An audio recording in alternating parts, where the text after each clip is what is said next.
তোর মায়ের মতোই তো করলি।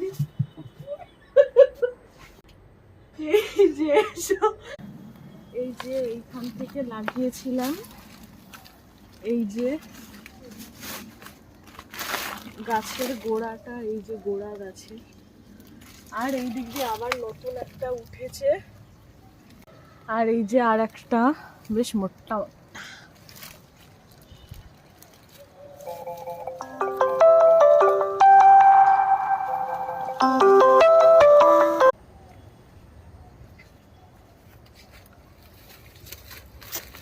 আবার সেই কচুর লথি ঘরের মধ্যে কত পড়ে আছে, খাওয়ার লোক নেই। এই যে বন্ধুরা, এটা কি? যে যে জানো শেষে কমেন্ট করো এটা কি। এই দেখো বন্ধুরা, কি মোটা আর কি লম্বা।